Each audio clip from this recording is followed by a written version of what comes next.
The cardboard box sat on my kitchen table for 3 hours before I could bring myself to open it. 13 years of avoidance, packed away in my storage unit and dragged out only on nights like this, when guilt gnawed harder than grief. Inside, my father's handwriting stared back at me from yellowed legal pads, case numbers I'd never understood, names circled in red ink that meant nothing to a 15-year-old girl who just wanted her dad to come home for dinner. Michael Collins, FBI forensic accountant. DC just spun up a multi-agency task force, Ryan added. Out-of-state units are leading. Locals compromised won't touch first contact. Dead at 42 in what the police called a single-vehicle accident on a wet road. Case closed before I'd finished crying at his funeral. I pulled out the thickest notebook. The one I'd only glanced at once before shoving it away. His notes from the weeks before he died were frantic. Underlined words bleeding through pages. Human trafficking, offshore accounts, political connections. And one phrase repeated so many times it looked like obsession. They're watching. My phone buzzed against the table, the vibration loud in my silent apartment. Unknown number. I almost ignored it. Almost. The message was brief. Your father didn't die in an accident. The truth is buried where he is. Go tonight. My hands shook as I read it twice, 3 times. Could have been a sick prank. Could have been someone who remembered the anniversary. October 27th. 13 years since I became an orphan. I texted back, "Who is this?" No response. Just those 2 sentences glowing accusingly from my screen. Camilla would tell me I was insane. My best friend had spent years trying to convince me to let it go, to stop seeing conspiracies in my father's death. But Camilla didn't know what I'd found in these boxes. Didn't know about the calls he'd made the week before he died. The way he'd hugged me too tight and told me he loved me 3 times in one day, like he was memorizing the moment. I grabbed my jacket and keys. Cedar Hill Cemetery was 40 minutes outside Portland, farther if the roads were bad. I called my aunt that night. She cried the quiet kind of tears that sound like relief over a phone line. "Your dad would have liked him," she said. "He finally brought you home to yourself." The clock read 21:47, close to the time he died, according to the police report. 22:15, they'd estimated. Late enough that no one was around to witness anything. The drive passed in a blur of streetlights and second-guessing. By the time I pulled through the cemetery gates, a light drizzle had started, just enough to slick the narrow roads winding between headstones. I killed my headlights and parked behind a maintenance shed, instinct telling me to stay hidden. My father's grave sat on a small hill beneath an oak tree. I'd chosen the spot because he used to take me hiking in forests like this, before the job consumed him. Before he started coming home with shadows under his eyes and checking the locks twice every night. I made it halfway up the path before I saw them. 10 men. All in black suits despite the late hour and drizzle. They stood in a perfect circle around my father's headstone, still as statues, their formation too precise to be coincidental. SUVs were parked in a line along the access road, black and gleaming even in the darkness. I dropped behind a large monument, heart slamming against my ribs. This wasn't a prank. This was real and dangerous, and I should leave, call the police, do anything except what I was doing, which was staying frozen and watching. One man stood at the head of the grave. I couldn't see his face, but I saw him bend down, saw him place something white on the headstone. He spoke, his voice too low to carry, but the cadence sounded foreign. Italian, maybe. When he straightened, he made a gesture, and all 10 men bowed their heads in unison. It lasted maybe 30 seconds. Then, without a word, they dispersed. Each man returned to a vehicle with military efficiency. Engines purred to life, and the convoy rolled away into the night, taillights disappearing like dying embers. I waited 5 full minutes, watching for movement, listening for footsteps. Nothing, just the whisper of wind through leaves, and the distant hum of traffic on the highway. The envelope sat where the man had left it, already damp from the drizzle. My father's name was written on the front in elegant script. Michael Collins. My fingers trembled as I picked it up, the paper thick and expensive. Inside, bundled stacks of $100 bills. I didn't count them, but I knew wealth when I saw it. Thousands. maybe tens of thousands. And tucked between the bills, a card no bigger than my palm. The handwriting was the same as the envelope. Debt paid. Forgive me. Michael Collins, GM. You shouldn't be here. I spun, nearly dropping the envelope. He stood less than 10 feet away, and I had no idea how he'd approached without sound. Tall, maybe 6'3", dressed in the same black suit as the others, but wearing it like a second skin. Dark hair, olive skin, and eyes that caught what little light remained. Not blue, not quite brown. Something in between that looked almost predatory in the shadows. Who are you? My voice came out steadier than I felt. I could ask you the same question. He stepped closer, moving with a fluidity that made me want to retreat. But I think I already know. You have his eyes. The statement hit me like cold water. You knew my father. I did. He glanced at the envelope in my hands. You weren't supposed to find that. Then you shouldn't have left it in a public cemetery. The sarcasm came from somewhere deep, the place where fear transformed into anger. What is this? Some kind of guilt payment? His jaw tightened, the only crack in his composed exterior. It's what I owed him. Owed him for what? For saving my life. He said it simply, like it was fact rather than revelation. Your father was a good man. Better than me. Better than most. Was. Past tense. Acknowledgement that my father was dead. And this stranger knew why. Did you kill him? No. The word was immediate, almost sharp. But I know who did. My grip on the envelope tightened. Then tell me. Not here. Not now. He reached into his jacket and I tensed, but he only pulled out a business card. Plain white, embossed lettering. Giovanni Moretti. Import, export. An address in downtown Portland. When you're ready to know the truth, come find me. Why should I trust you? You shouldn't. He turned to leave, then paused. But you will, because you're a journalist.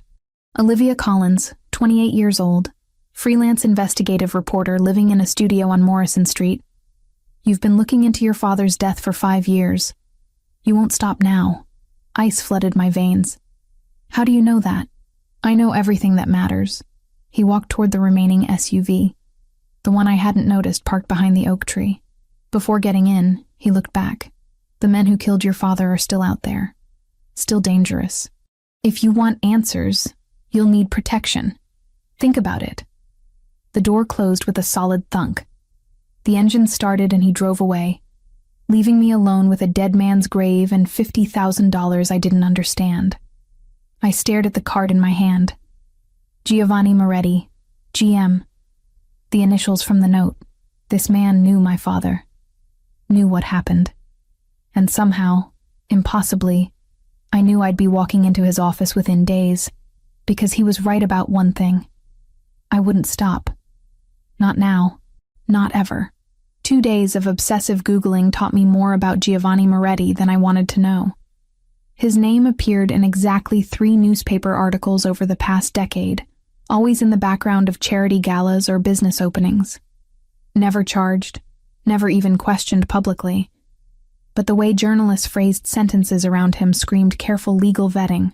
The import-export company he supposedly ran had offices in 6 cities and a website so generic it could have been selling anything from olives to weapons.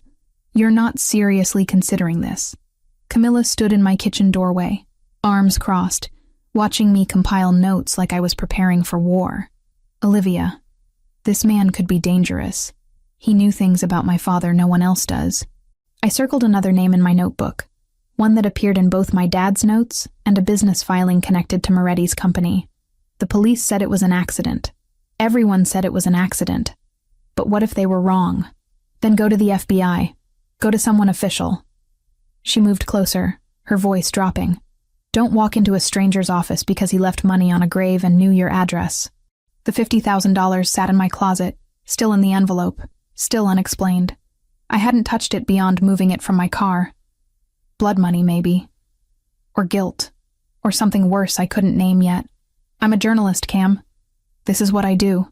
You write exposés on corporate fraud and political corruption. You don't investigate organized crime. She grabbed my arm, forcing me to look at her. Please, just think about this. I had thought about it. For 48 hours straight, through sleepless nights and coffee-fueled mornings. Every rational part of my brain screamed that Camilla was right. But the angry, grieving 15-year-old who'd never gotten answers kept pushing me toward that business card. "I'll be careful," I said, knowing it was a lie. The address led to a building in downtown Portland that smelled like old money and new threats. Marble floors, art that probably cost more than my car, and a receptionist who looked like she could kill me with her letter opener if needed. She made one phone call after I gave my name, then gestured toward the elevator without a word. 4th floor, corner office. The door was already open when I arrived. Giovanni Moretti sat behind a desk made of dark wood that gleamed under recessed lighting. He looked different in daylight, less predator and more businessman, but the intensity in his eyes remained unchanged. Those strange dark brown eyes that seemed to catalog every detail of my appearance in the seconds it took me to cross his threshold. "Miss Collins." He stood, gestured to a leather chair across from him. "I wondered if you'd come. You didn't give me much choice." I sat, keeping my spine straight, refusing to be intimidated by the luxury surrounding me. "You said you knew who killed my father." "I did." He returned to his seat, steepling his fingers. "But first, tell me what you know about his work." He was a forensic accountant for the FBI. He tracked money, built cases against criminals using financial records. And the case he was working on when he died? I hesitated. My father's notes had been vague, coded in ways I'd never fully deciphered. Something involving offshore accounts, international trafficking. He was close to something big. He was close to exposing a network that spanned 3 countries and involved people who don't tolerate exposure. Giovanni pulled a folder from his desk drawer, slid it across to me. 15 years ago, I was 19 years old and very stupid. My family had certain business interests. I was forced to participate in an operation I didn't approve of. Your father was the agent investigating us. I opened the folder. Photographs of a younger Giovanni, barely more than a boy, alongside surveillance reports marked with FBI headers. My father's signature on witness statements. "He could have arrested me," Giovanni continued. "Had evidence, testimony, everything needed to put me away for 20 years. Instead, he gave me a choice. Walk away from my family's business, build something legitimate, or face prosecution. Why would he do that? Because he saw something in me that I didn't see in myself yet." His voice softened fractionally. He believed people could change if given the chance. I took that chance. I flipped through more pages, seeing the progression. Giovanni establishing his import business, documents showing legitimate transactions, tax records that looked clean. Then a shift. Reports about my father's investigation into Albanian trafficking rings. Names circled. One I recognized from his personal notes. Arben Krasniqi. 2 years after your father gave me that chance, he died. Giovanni's jaw tightened. I investigated on my own. Discovered that the Albanian mafia killed him because he was about to expose their trafficking network. Politicians were involved. Police were involved. Your father was a threat they couldn't allow to exist. My hands shook as I read the evidence he'd compiled. Witness statements, financial records, surveillance photos showing Krasniqi's men near the road where my father crashed. This was real. This wasn't conspiracy or paranoia. This was murder, documented and detailed. Why didn't you take this to the authorities? Because the authorities were compromised. Half the people who should have investigated were on Krasniqi's payroll. He leaned forward. Your father asked me to protect something if anything happened to him. I didn't know what he meant until I saw you at the cemetery. He wanted me to protect you. The revelation hit like physical impact. That message. The one telling me to go to the cemetery. Who sent it? His expression shifted. Something guarded entering his eyes. We'll discuss that later. Right now, you need to understand something more important. Arben Krasniqi discovered that you've been investigating your father's death. You've been asking questions, pulling old records. He knows you exist. And he knows you're a threat. Ice flooded my veins. How would he know that? Because he has people watching for anyone who shows interest in that case. You triggered alerts when you requested police reports 3 months ago. Giovanni stood, moved to the window overlooking the city. You're in danger, Miss Collins. Real danger. I wanted to argue, to say he was exaggerating. But the weight of evidence in my lap said otherwise. What do you want from me? I want to keep you alive. It's what your father would have wanted. You don't owe me anything. I owe him everything. He turned back, and for the first time I saw something beyond the controlled exterior. Grief, maybe. Or guilt that 15 years couldn't erase. Let me protect you. 72 hours. That's all I ask. Give me 3 days to assess the threat and put measures in place. I should have said no. Should have walked out and gone straight to the FBI field office. But something in his voice, in the way he spoke about my father, made me believe him. 72 hours, I heard myself say. And then you tell me everything, including who sent that message. He nodded once. My people will... The office door burst open. A man in a dark suit I recognized from the cemetery, the same military bearing. Sir, parking garage. 2 men, Albanian, waiting by her car. Giovanni's transformation was instantaneous. The businessman vanished, replaced by something cold and lethal. How many of ours? 4 in position. Ryan's with them. Get her out through the service entrance. Now. He looked at me, and I saw the predator again. Stay close to them. Do exactly what they say. Everything happened too fast to process. The suited man, whose name I didn't know, had my arm, pulling me toward a door I hadn't noticed behind a bookshelf. Giovanni was speaking rapid commands into a phone. We were in a service corridor, then a stairwell, footsteps echoing off concrete. Gunshots. Distant but unmistakable. 2 sharp cracks that made my heart slam against my ribs. Keep moving, my escort ordered, his grip on my arm tightening. We emerged in an underground parking level I didn't recognize. 3 SUVs sat with engines running. A broad-shouldered man with gray at his temples stood by the middle vehicle. Ryan Foster, he said, opening the door. You must be Olivia. Get in.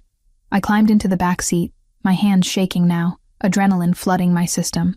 Ryan slid in beside me while another man took the driver's seat. The SUV was moving before my door fully closed. What just happened? Attempted kidnapping, Ryan said calmly, like he was discussing weather. Albanian crew waiting to grab you when you left the building. Boss anticipated it, had counter-surveillance in place. Did anyone... I couldn't finish the question. Our people are fine. Theirs are in custody.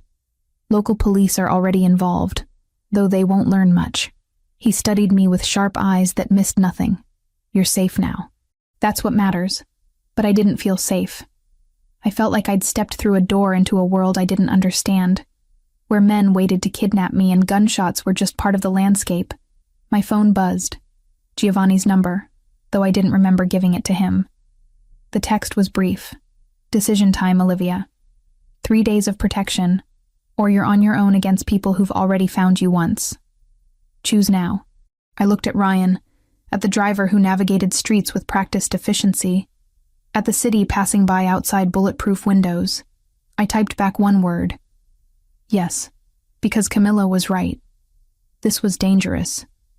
But walking away now would be even more deadly. The safe house sat 2 hours north of Portland, carved into mountainside like it belonged there.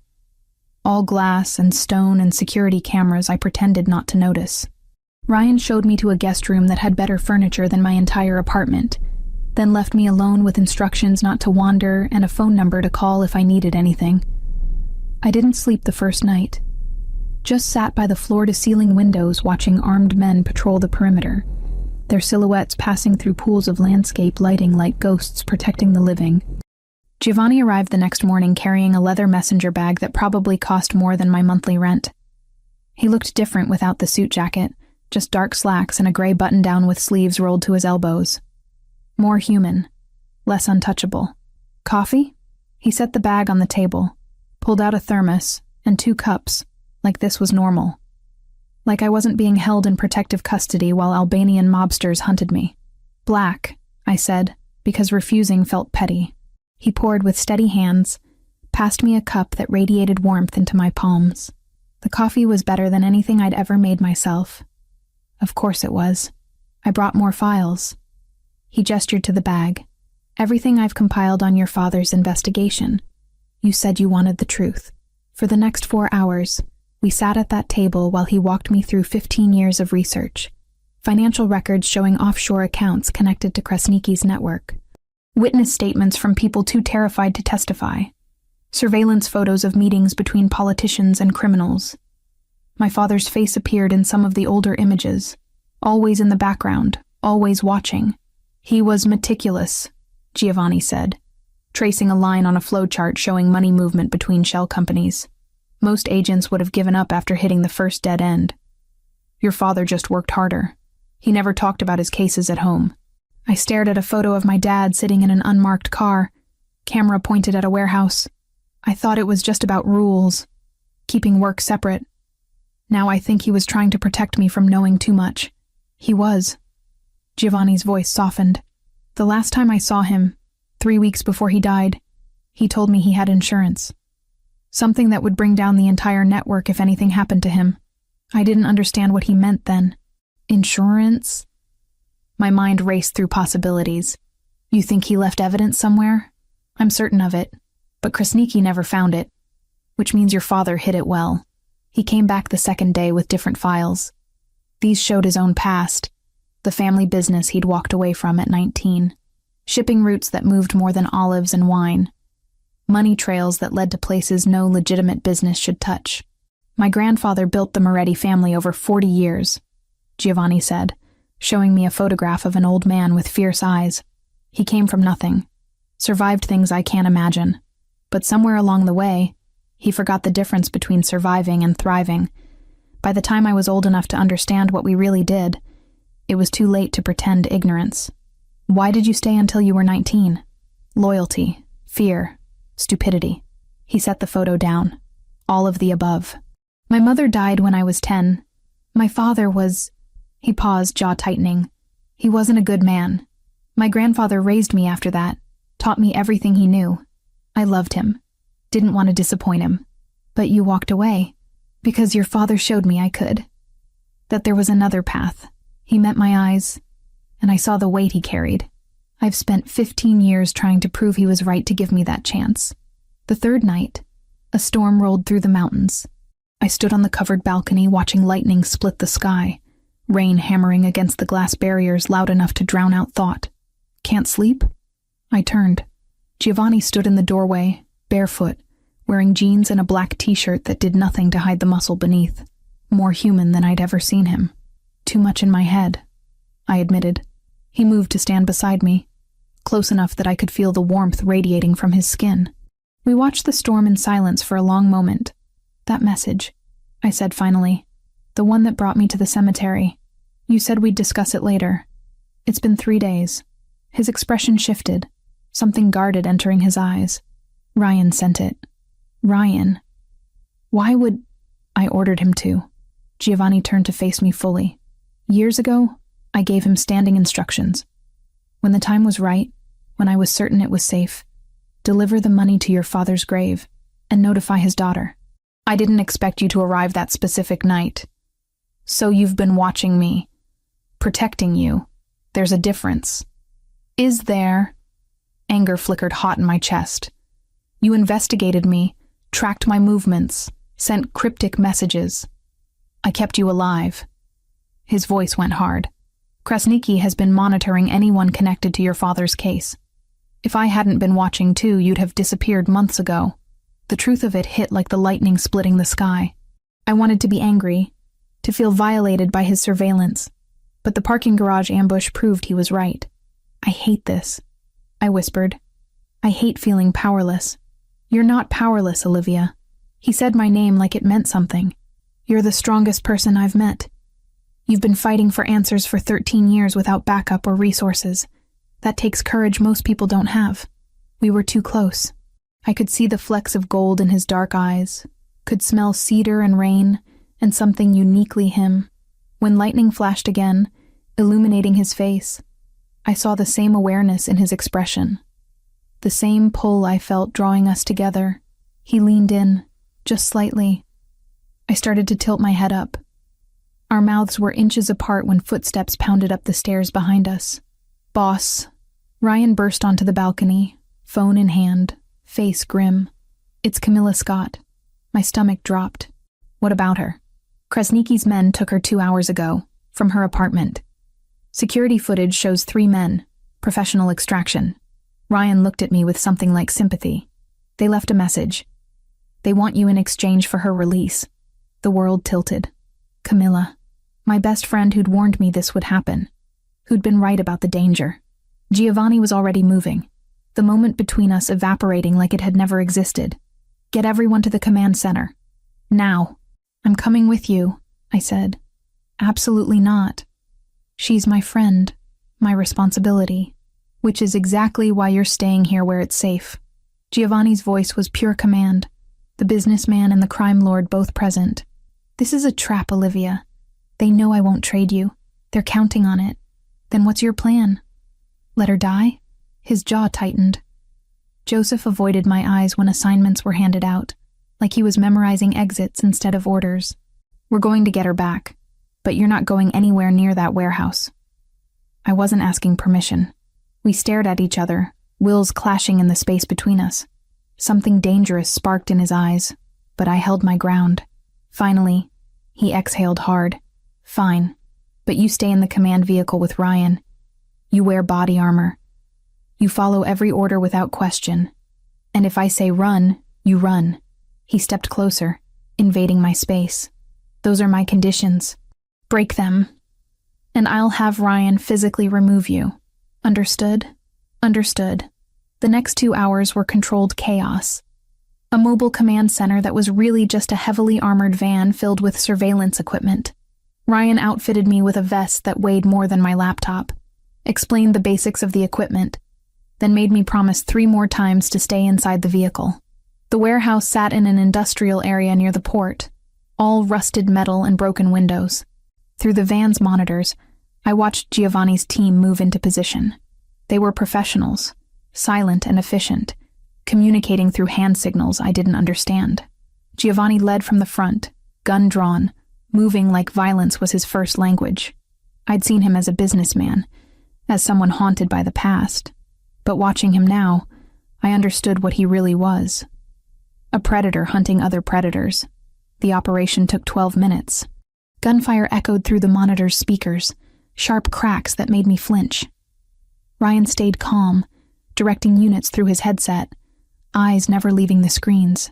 Then I saw Camilla, zip-tied to a chair in what looked like an office, bruised but alive. Giovanni reached her first, cut her bonds, lifted her with surprising gentleness. "Package secured," Ryan said into his headset. "Proceed to exfil." But the Albanians had reinforcements. 3 men appeared in the hallway, weapons raised. I watched Giovanni put himself between them and Camilla, watched him kill all 3 with a precision that stole my breath. No hesitation, no mercy, just cold efficiency that protected what he'd claimed. They brought Camilla to the van. She was shaking, crying, holding on to me like I might disappear. Through the open doors, I saw Giovanni standing in the warehouse entrance, blood speckling his white shirt, reloading his weapon with hands that didn't tremble. That was the moment I understood. This man wasn't playing at protection. He was built for it, shaped by violence into something that could stand between the innocent and the monsters. And somehow, impossibly, I was starting to trust him. Giovanni insisted I stay at the safe house even after the 72 hours expired. The violence had escalated, he explained. Going back to Portland would put me directly in Kresnicki's crosshairs. Part of me wanted to argue, to reclaim some independence. The rest knew he was right. I couldn't close my eyes without seeing the warehouse. The way Giovanni had moved through those hallways, weapon raised, eliminating threats with surgical precision. 3 men dead in less than a minute, their bodies crumpling. The sound of gunfire still echoed in my ears at random moments, making me flinch at shadows. Camilla was recovering in a private hospital 30 minutes away, surrounded by more security than a presidential candidate. Ryan lifted the envelope with gloved hands, photographed each stack, dusted the edges for prints. He wrote the date and time on a yellow card and slipped it inside the plastic sleeve. "Evidence before comfort," he said, sealing it. "Boss's orders." Giovanni arranged it all without being asked. ensuring she had the best doctor's money could buy while keeping her location secret. I visited the second day after the rescue, Ryan driving me in one of those black SUVs I was learning to recognize. She looked smaller in the hospital bed, bruises darkening her cheek and wrists. When she saw me, tears started immediately. "I'm so sorry," I said, pulling a chair close. "This is my fault. I dragged you into this. They were looking for something." Her voice was hoarse, like she'd been screaming. "Maybe she had. Kept asking where your father hid it. Said you'd know where the evidence was." I straightened. "Evidence?" They said that specifically? Over and over. That Michael Collins had insurance, something that would destroy their entire operation. She gripped my hand tighter. "Olivia, what did your dad have?" I didn't know. Not then. But that single word, insurance, matched what Giovanni had said.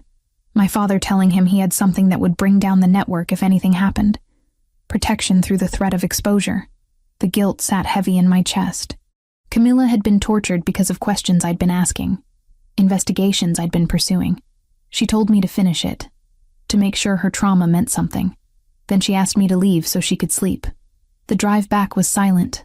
I stared out the window, watching Oregon landscape blur past, my mind churning through possibilities. If my father had hidden evidence, where would he put it? Not at home. The house had been searched after his death, cleared out when I went to live with my aunt in Seattle. Then I remembered. "Ryan, I need to go to a bank." The memory surfaced sharp and clear, cutting through years of deliberate forgetting.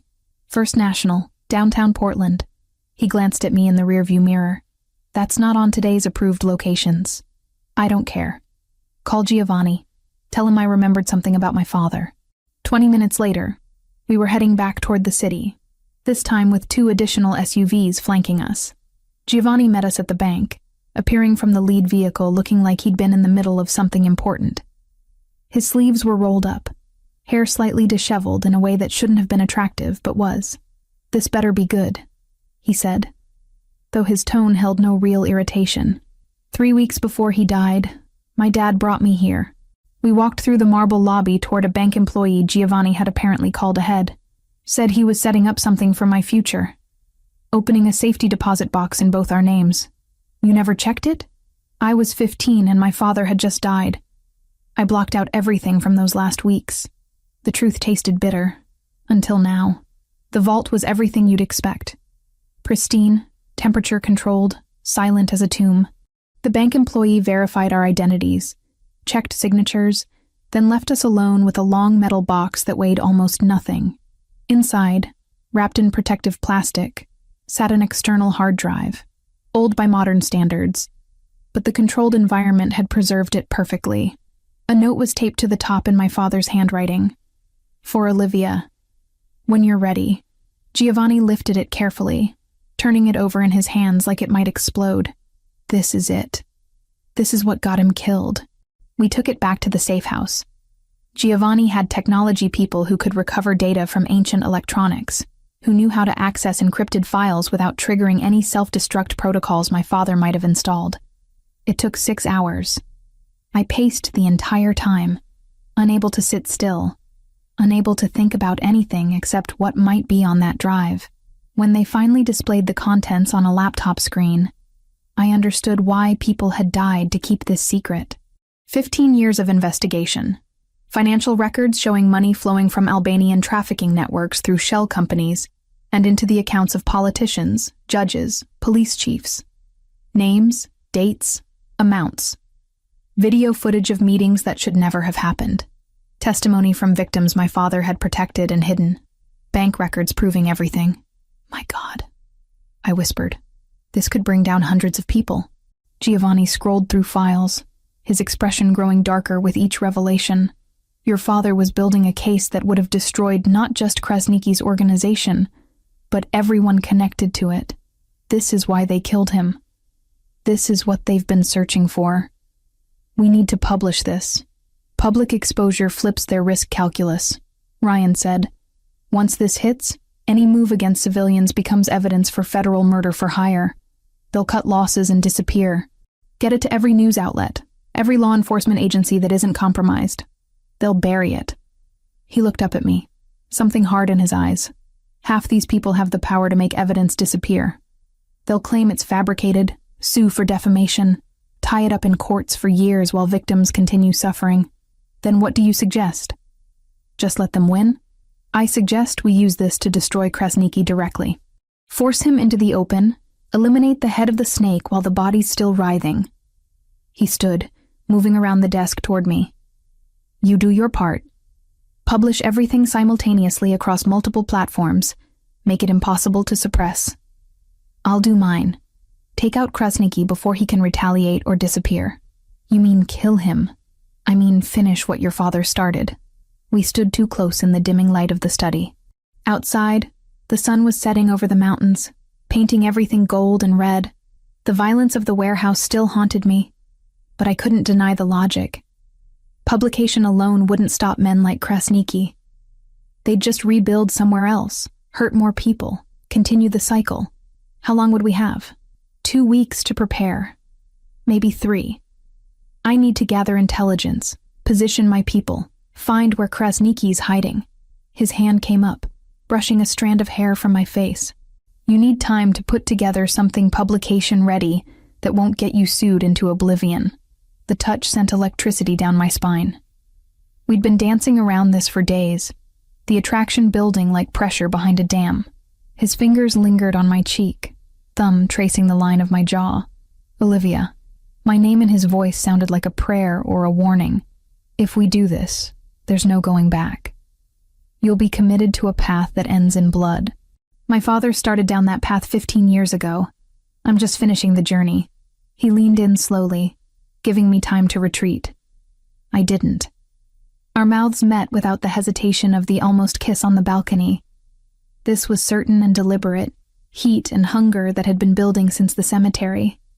His hands slid into my hair while mine fisted in his shirt, pulling him closer. We made it to the couch.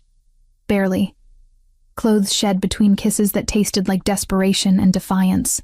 His skin was hot under my palms, scarred in places that told stories I didn't yet know. He touched me like I was precious and breakable, until I bit his lip and he understood I wanted the opposite. Making love to Giovanni Moretti was like everything else about him.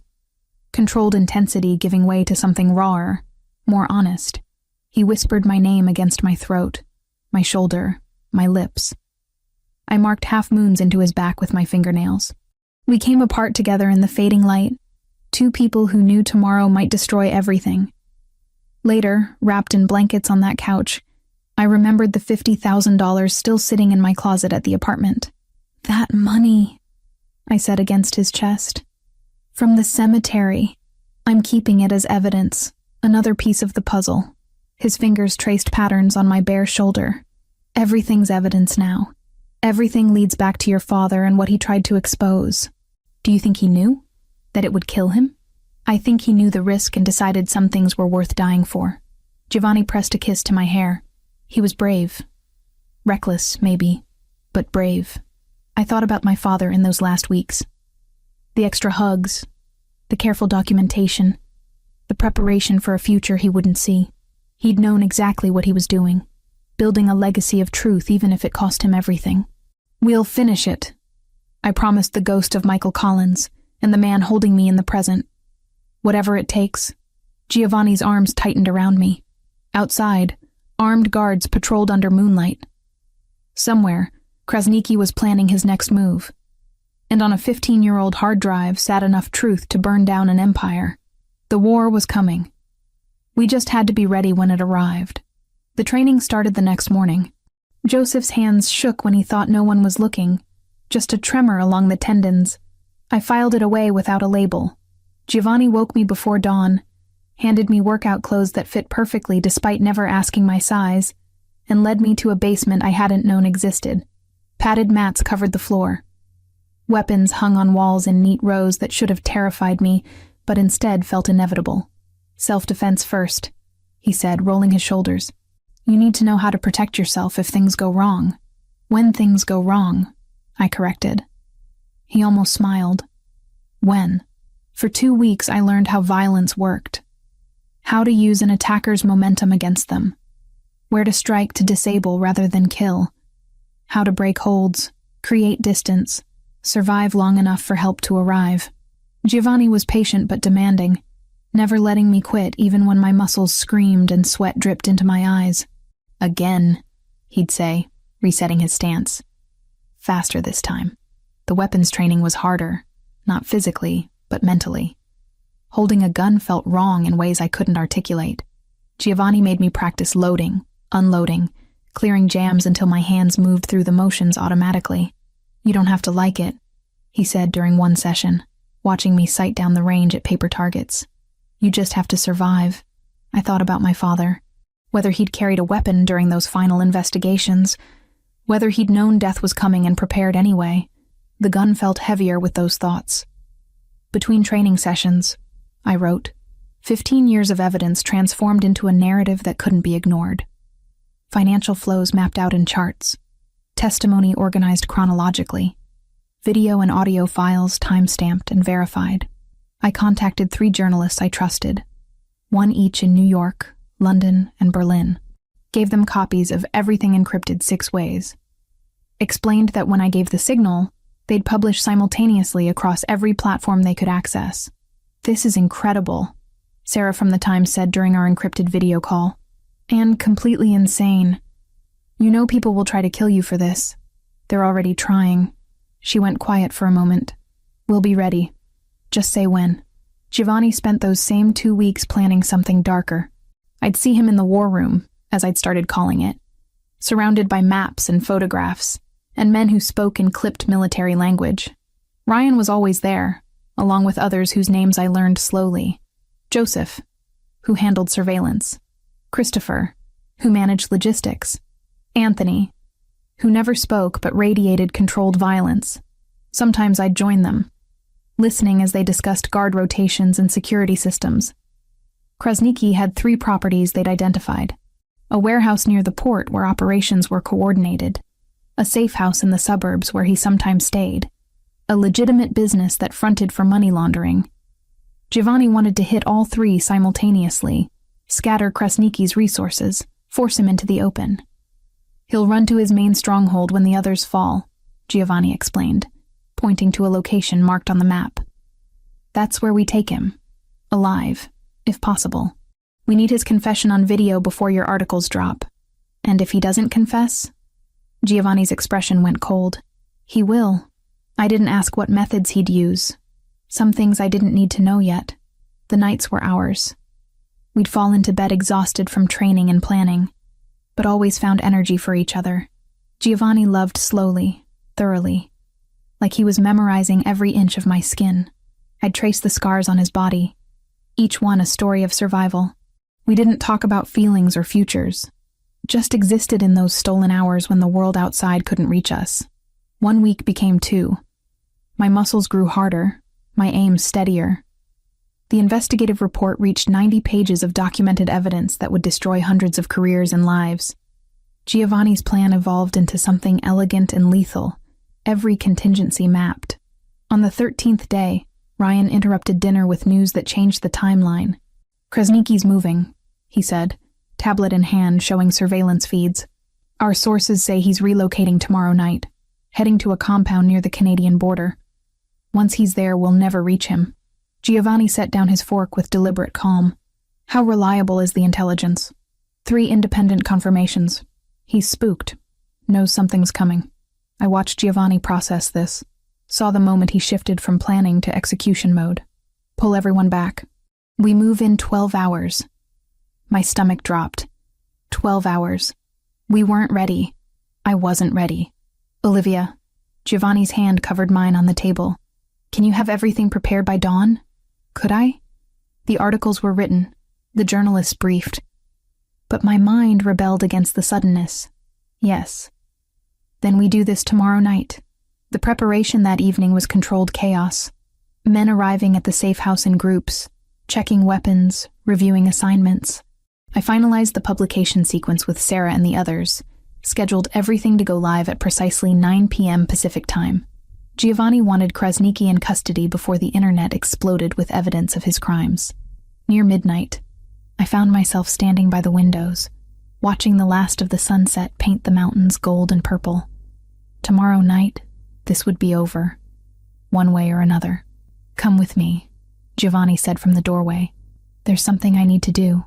He drove us to Cedar Hill Cemetery in one of the SUVs, just the two of us. The graves looked different in the gathering darkness, peaceful rather than ominous. My father's headstone gleamed under the security lights that lined the paths. Giovanni parked and we walked to the grave together. He carried no flowers, no offerings. Just stood there looking at the carved name, Michael Collins, beloved father. Then he dropped to one knee. The gesture shocked me. This man who commanded dozens, who'd killed without hesitation, kneeling in the dirt before my father's memory. He spoke in Italian first, words I couldn't understand but felt in the cadence. Then he switched to English, voice rough with emotion I'd never heard from him. I failed you once. Let you die when I should have been watching. Should have protected you better. He paused, hand pressed flat against the ground. But I won't fail her. Your daughter. She's everything you said she'd be. Brave and stubborn and too smart for her own good. Tomorrow, I finish what you started. I promise you, Michael Collins, on my life and my honor, I'll keep her safe, no matter what it costs. Tears blurred my vision. I'd cried at this grave 13 years ago, 17 years old and shattered. But these tears felt different. Not grief exactly. Something closer to closure. Giovanni stood, dirt on his knee, and pulled me close. He'd be proud of you. I hope so. My voice cracked. I really hope so. We stayed until full darkness fell, until the groundskeeper made his final rounds and the gates closed for the night. On the drive back, Giovanni held my hand across the center console, thumb rubbing circles on my palm. Tomorrow changes everything, I said. Tomorrow we take back what they stole. From your father. From all the victims. From everyone they hurt. Back at the safe house, the war room thrummed with final preparations. Ryan met us at the door, phone already in hand. Just got confirmation. Krasniki's still at the downtown safe house. Window of opportunity closes at midnight tomorrow. After that, he's in the wind. Giovanni nodded once. Then we end this. Everyone on ready status. Operation launches at 2000 hours. 2000 hours. 8 p.m. 12 hours until everything changed. I went to my room, checked the publication sequence one more time, sent encrypted messages to all 3 journalists confirming the timeline. Then I sat on the edge of the bed, gun Giovanni had given me cleaned and loaded on the nightstand, and tried not to think about all the ways tomorrow could go catastrophically wrong. Giovanni found me there an hour later. Didn't speak. Just pulled me into his arms and held on like he could protect me from tomorrow through sheer force of will. We're ready, he whispered against my hair. I wished I believed him. Believed myself. Believed that 15 years of death and secrets could be resolved in one night of coordinated violence and published truth. But ready or not, morning would come, and with it, war. The command van smelled like electronics and stale coffee. Ryan sat beside me, eyes fixed on 6 monitors showing feeds from body cameras on Giovanni's team. A technician whose name I'd learned was David worked the communications board, routing encrypted signals between units. All teams in position, Ryan said into his headset. Targets confirmed at all 3 locations, standing by for go signal. Giovanni's voice crackled through the speakers. Execute. The first target, a warehouse near the port, fell fast. I watched through shaky camera feeds as Giovanni's men breached the loading dock doors. 8 minutes of controlled chaos. Men in Albanian colors surrendering or going down under suppressive fire. No casualties on our side. The feed showed crates of shipping manifests being photographed, computers seized. Target Alpha secure, someone reported, proceeding to secondary sweep. Target Beta took 12 minutes. A lieutenant's house in the suburbs, heavily fortified but not prepared for a coordinated assault from 3 directions. The cameras showed Giovanni's people moving through rooms with practiced efficiency, zip-tying hands, securing evidence. More computers, more files. One lieutenant who tried to run and got tackled in his own backyard. Target Beta secure. High-value prisoner acquired. Target Charlie was different from the start. The camera feeds showed a fortified compound with actual guard towers and reinforced gates. Krasniki's primary safe house. the place he'd retreat when everything else collapsed. Giovanni led that assault personally. I watched his feed, recognized the way he moved, weapon up, clearing corners with Joseph and Christopher flanking him. The resistance was immediate and heavy. Muzzle flashes lit up the night vision cameras. "Contact front," someone shouted over comms. "Multiple hostiles, second floor." The gunfight lasted minutes that felt like hours. I gripped the edge of the desk, knuckles white, watching Giovanni's camera bob and weave through corridors. He took fire, returned it, kept advancing. Then his camera jerked hard, and I saw blood spray across the lens. Giovanni. His name tore from my throat before I could stop it. "Boss is hit." Christopher's voice came through. Left arm, still mobile. The feed stabilized. Giovanni's gloved hand came into view, pressing against his bicep where fabric had torn and blood darkened his sleeve. But his weapon never wavered. "Keep pushing," Giovanni ordered, voice tight with pain. "Kresnicki's on the 3rd floor. Anthony, take point." They found him in what looked like a converted office. Arben Kresnicki, 45 years old, surrounded by paperwork he'd been frantically burning. Giovanni's team secured him efficiently, zip-tied his hands behind his back, and dragged him to a chair. What followed made my stomach turn. Not violence exactly, but the threat of it.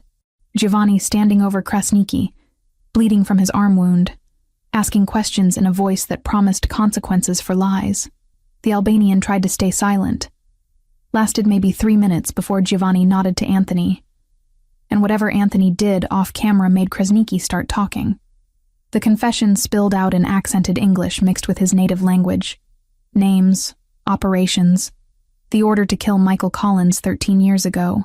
Everything documented on David's recording equipment, time-stamped, and backed up to 3 separate encrypted servers. "Got it all," David confirmed. "Confession is solid. Exfil now," Giovanni ordered. Windows closing. That's when everything went wrong. The ambush hit as they left the building. Reinforcements the surveillance hadn't detected, arriving in vehicles without lights. Suddenly all 3 camera feeds showed chaos. Giovanni's people were caught in a crossfire, pinned between the building and attacking forces. Multiple hostiles. Ryan barked into his headset. Where the hell did they come from? They must have had a silent alarm, David said, fingers flying over keyboards. "I'm counting at least 15 incoming. Our van sat 2 blocks away, supposedly secure in an alley behind a closed factory. I heard the gunfire before I saw them. 3 men in dark clothes sprinting toward us, weapons raised. "Contact!" Ryan shouted, drawing his own gun. The first bullets shattered the van's front windshield. David was turning toward the sound when the second volley hit. I saw the impact, saw him jerk backward, blood blooming across his chest. He collapsed without making a sound. Ryan returned fire through the broken windshield, taking position between me and the attackers. "Get down." I dropped to the floor, heart slamming so hard I thought my ribs would crack. More gunshots. The van's side window exploded, raining safety glass across my back. Through the chaos, I heard Ryan grunt, saw him stagger. "Ryan!" "I'm fine," he gritted out, but blood soaked his left shoulder. He kept firing with his right hand, each shot precise despite the injury. "Stay down, Olivia." The gun Giovanni had given me sat in my waistband, heavy and foreign. I'd trained with it, knew how to use it. But training and reality were different universes. My hands shook as I pulled it free, clicked off the safety the way Giovanni had taught me. One of the attackers appeared at the broken side window, weapon coming up to aim inside the van. I didn't think, just raised my gun and fired. The recoil shocked me, sent my second and third shots wild. I didn't hit him, but he flinched back, bought us 3 seconds. Ryan used those seconds. 2 shots, both center mass. The attacker went down. Then Giovanni was there, appearing like violence incarnate. Blood on his arm, on his face, murder in his dark eyes. He and 2 others engaged the remaining attackers with overwhelming force. The firefight lasted 30 seconds. When it ended, Giovanni wrenched open the van's back door. His gaze found me immediately, swept over the blood covering my clothes. For one frozen moment, I saw absolute terror in his eyes. Raw and exposed in a way I'd never seen before. "I'm okay," I said quickly. It's Ryan's blood. I'm okay. The relief that flooded his expression lasted half a heartbeat before the mask returned. He helped Ryan out of the van, got him into one of the SUVs. Christopher and Anthony loaded Krasniki, still zip-tied and now gagged, into another vehicle. "David?" Giovanni asked, though he could see the answer through the shattered windshield. I shook my head. My first time watching someone die. Not in surveillance footage, but real and immediate. The technician who'd sat beside me minutes ago, gone before I could even process what happened. "We need to move," Ryan said through gritted teeth, his good hand pressing a field dressing to his wounded shoulder. "Now!" The convoy raced to a backup location, an industrial building Giovanni owned under a shell corporation. Inside, medics were already waiting. They descended on Ryan and Giovanni immediately, cutting away bloody fabric, assessing damage. Giovanni's wound was through and through, missing bone and major vessels. Lucky. Ryan's was worse. Bullet lodged in muscle that would require surgery. But he was conscious, alert, still giving orders even as they worked on him. I sat against a wall, watching them prep the confession video. Krasniki on camera, blood trickling from his nose where someone had convinced him cooperation was wise. The audio was clear, damning. Admissions of trafficking, murder, corruption. My father's name spoken with casual confirmation that yes, they'd killed him. Yes, it was ordered from the top. We had everything. The evidence from my father, the forced confession, documentation from 3 raided locations. Everything needed to destroy the network. Then Krasniki started laughing. The sound cut through the controlled chaos like broken glass. Giovanni crossed the room in 3 strides, grabbed the Albanian by his shirt. "Something funny? You think you won?" Krasniki's English was good, his accent thick. "But I already gave the order before you took me. Kill the families of all your captains. Their wives, their children, their parents. Everyone they love dies in the next 30 minutes unless you let me go." The room went silent. "He's bluffing," Christopher said. "Am I?" Krasniki's smile was horrible. "Check your phones. See what my people are sending you." Giovanni pulled out his phone. His face went white. Whatever image he saw made his hand shake before he controlled it. "How many?" 15 targets, 15 families. Krasniki leaned back despite the zip ties. "You have 30 minutes to release me, Moretti, or their blood is on your hands." I watched Giovanni's world collapse behind his eyes. Everything he'd built, everyone loyal to him, their families now held hostage because of this operation. Because of me. Because of my father's evidence and my need for justice. "We can get to them," Anthony started. "Not in 30 minutes, Giovanni cut him off. "Not all of them. He planned this." Ryan struggled to sit up despite the medics trying to keep him down. There might be another way. I knew what he meant before he said it. Publish now, everything. Make it public before Krasniki's deadline. Force the authorities to respond, remove his leverage.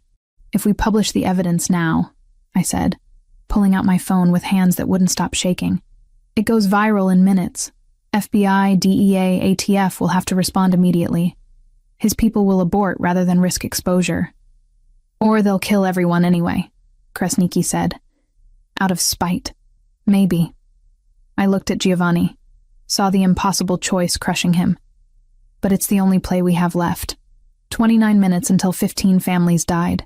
29 minutes to save them, or watch everything burn. Giovanni met my eyes across the blood-stained concrete. Made his decision. Do it. My fingers moved faster than my thoughts, typing the signal code into 3 separate encrypted messages. Sarah in New York.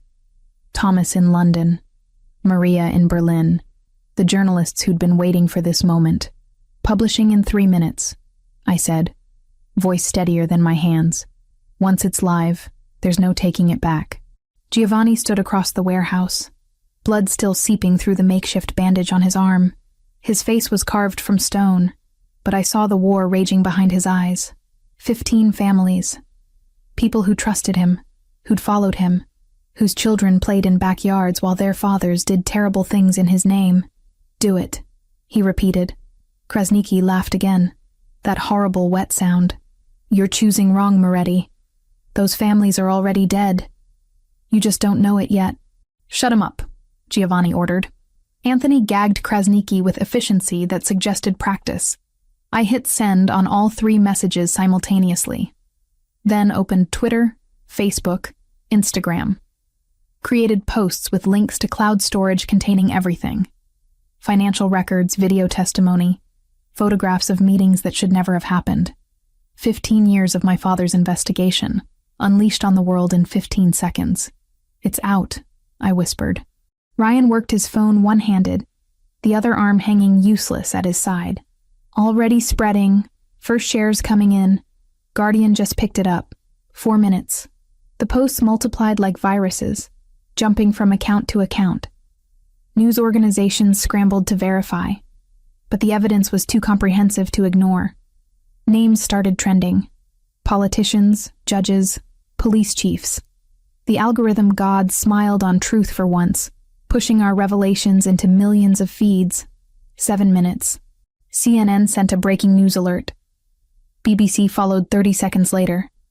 The story was too big, too documented, too explosive to contain.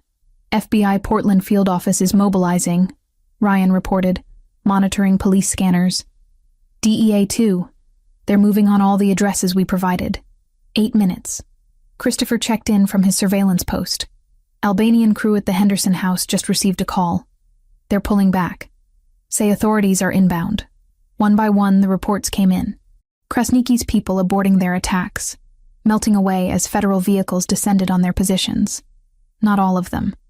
3 families had close calls, teams arriving seconds before the Albanians fled. But no casualties. No blood spilled because of our impossible choice. Giovanni's shoulders sagged fractionally. Relief so profound it looked like pain. 15 families safe, Ryan confirmed. All targets secured.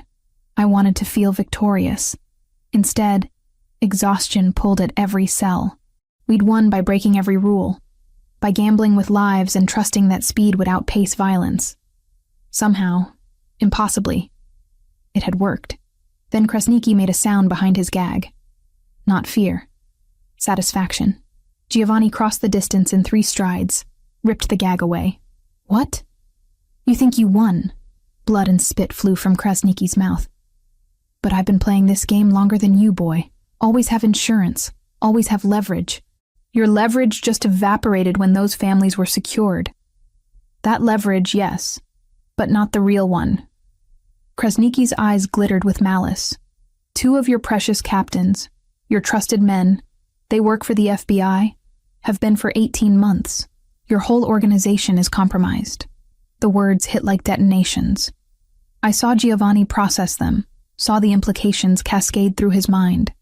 Every operation, every decision, every secret potentially fed to federal handlers. You're lying, Christopher said, but uncertainty cracked his voice. Am I? Check your phones. FBI just sent warrants for your arrests. They've been building a case using testimony from your own people. Ryan was already checking. His face went pale. He's not lying.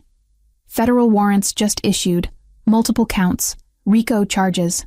The warehouse erupted into controlled chaos. Men checking phones, cursing, some already moving toward exits. The plan had been to secure Krasniqi, get his confession, then let the evidence do its work. Now Giovanni's entire operation was collapsing from the inside. Who? Giovanni's voice was ice and fury. Which ones? Before anyone could answer, Joseph drew his weapon. Not pointing at Krasniqi, pointing at Giovanni. I'm sorry, boss. His voice shook, but his hands stayed steady. I didn't want it to go down like this. But they have my sister. They've had her for 20 months.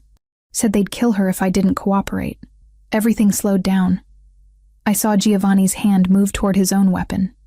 Saw Christopher and Anthony responding, their training kicking in. Saw Ryan trying to stand despite his wound. Saw Joseph's finger tighten on the trigger. I moved without thinking. Training Giovanni had drilled into me taking over. 3 steps put me between them. I shoved Giovanni hard, felt him stumble backward, felt the impact in my shoulder before I heard the shot.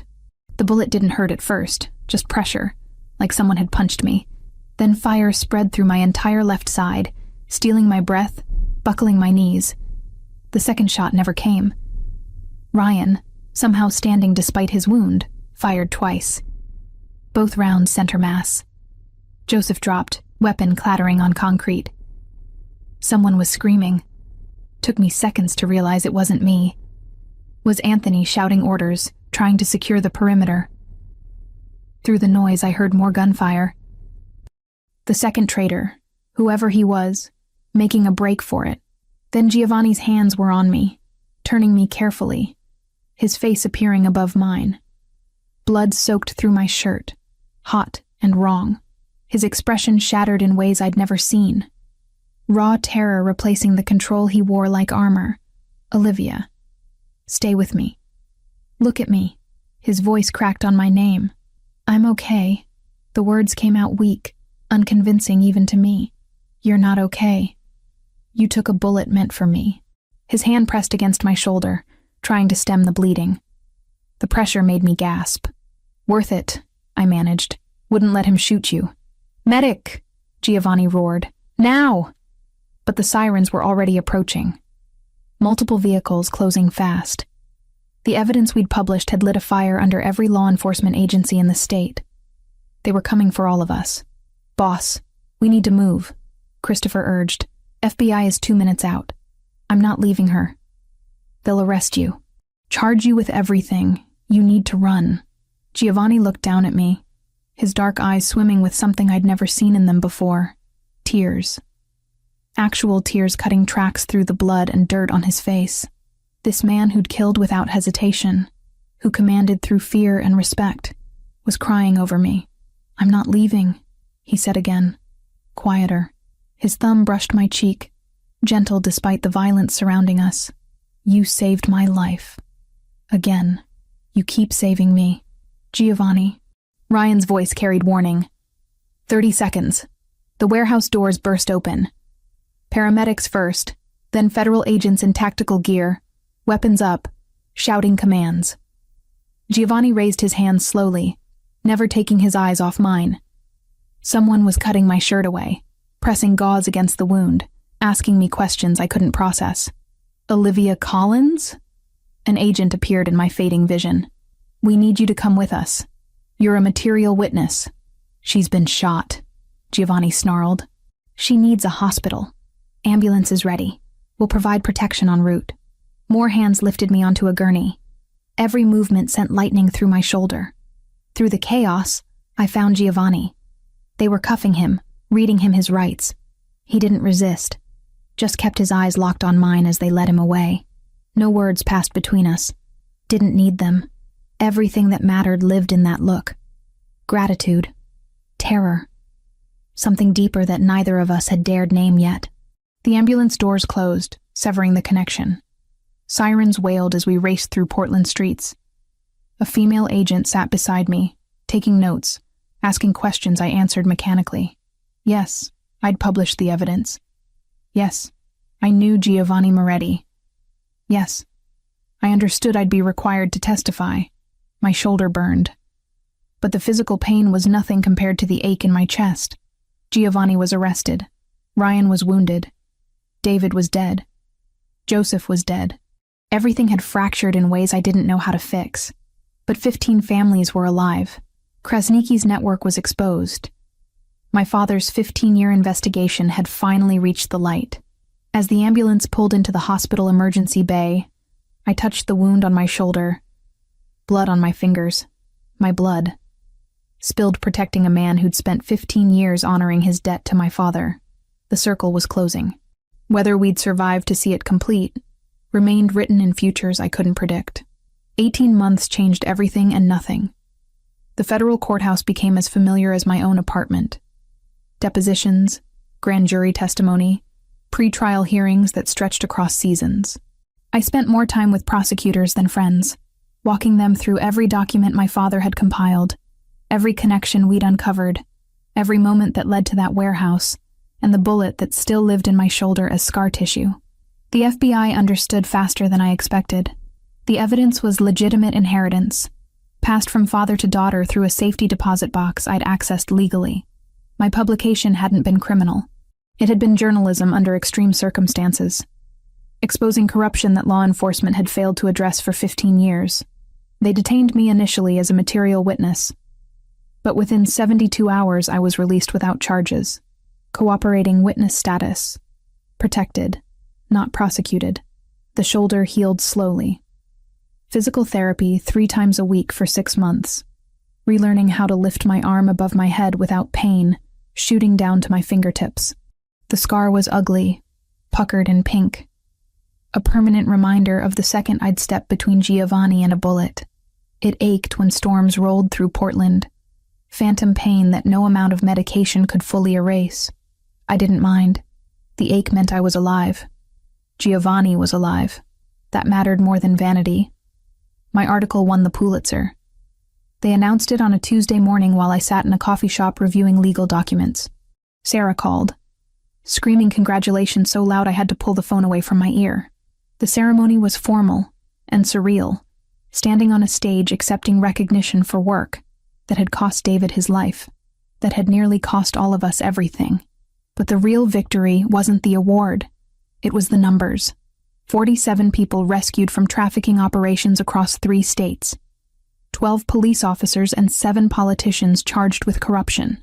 Arben Krasniqi sentenced to life without parole in a maximum security facility where his connections meant nothing. His entire network dismantled piece by piece through prosecutions that were still ongoing 18 months later. The second traitor, Paolo, who'd tried to escape during the chaos, had been captured 3 blocks from the warehouse. He was serving 25 years, trading information for reduced time. Giovanni's deal took months to negotiate. His lawyers were expensive and clever, painting him as someone who'd cooperated with law enforcement, who'd helped take down a trafficking network despite personal risk. The RICO charges would have buried him for decades. Instead, he pled guilty to money laundering from his family's old operations, testified against Krasniqi and every corrupt official we'd documented, and received 4 years with eligibility for parole in 2. He was sent to a minimum security federal facility in Oregon. Not close, but close enough for weekly visits. The first time I saw him in prison, clothes devastated me. Giovanni Moretti, who'd worn expensive suits like armor, reduced to standard-issue khaki, but his eyes were the same. Those dark brown eyes that had watched me across cemetery graves and war rooms and hospital beds.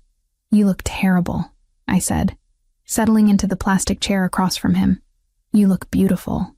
His voice was rough from disuse. We didn't discuss feelings during those visits. Talked instead about practical things.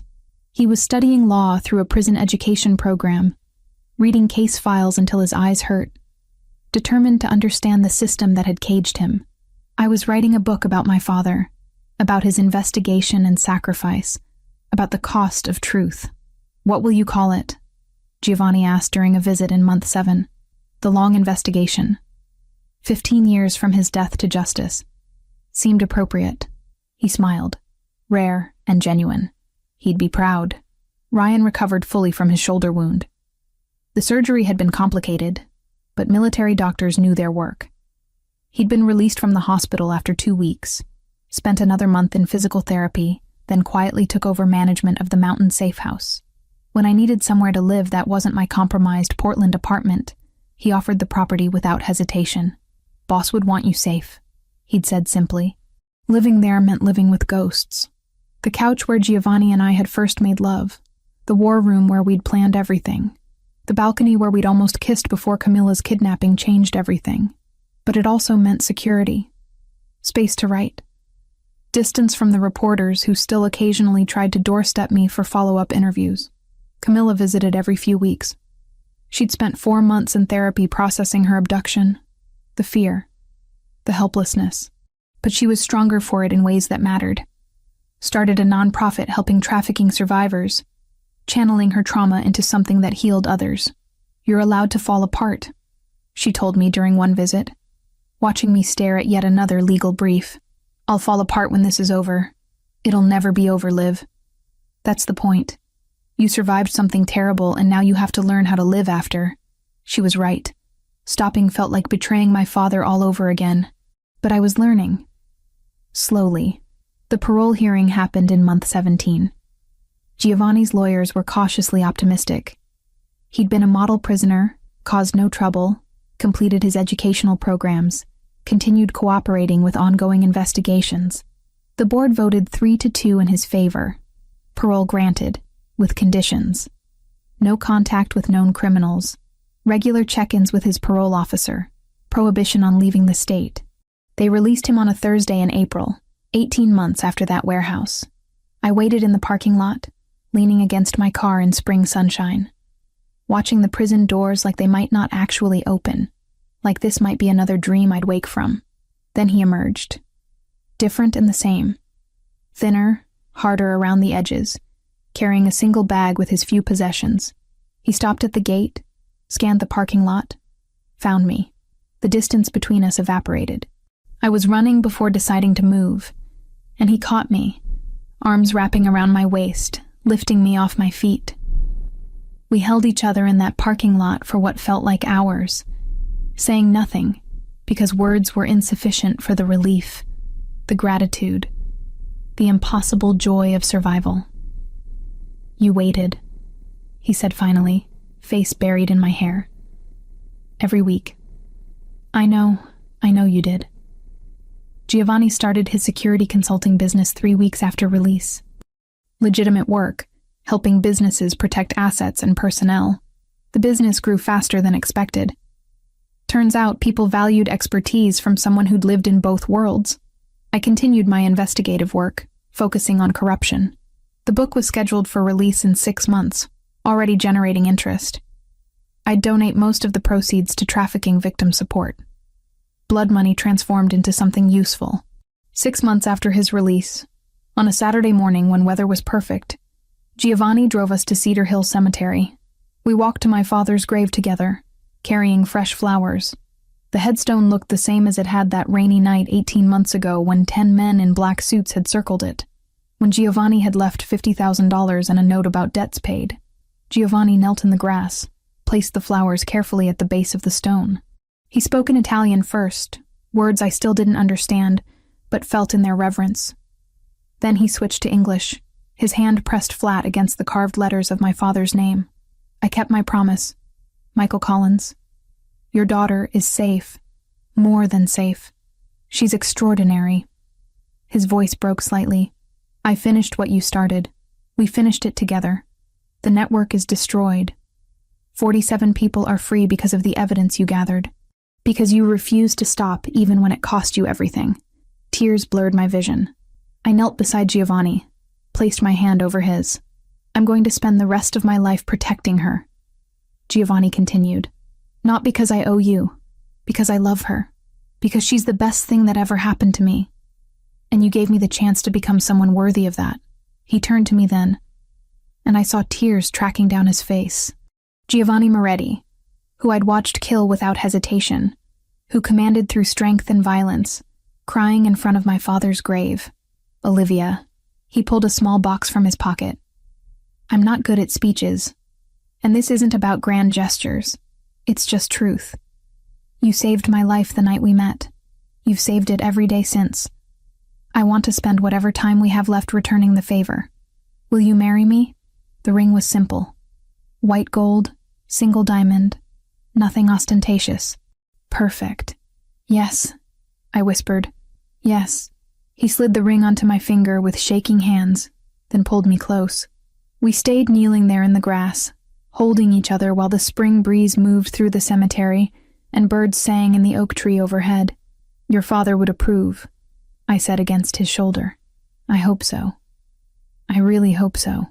We stayed until the sun began its descent toward the horizon, painting the sky in shades of gold and pink. When we finally stood, Giovanni took my hand, laced our fingers together. "Ready?" he asked. I looked one last time at my father's grave. "They were mine," Giovanni said, when I asked about the 10 men in black at my father's grave. "Old country men. They understand ritual, the weight of a name carved in stone. I sent them so no one could call the payment rumor. Some debts deserve witnesses, and your father deserved more than rumor. At the name carved in stone. At the flowers we'd brought.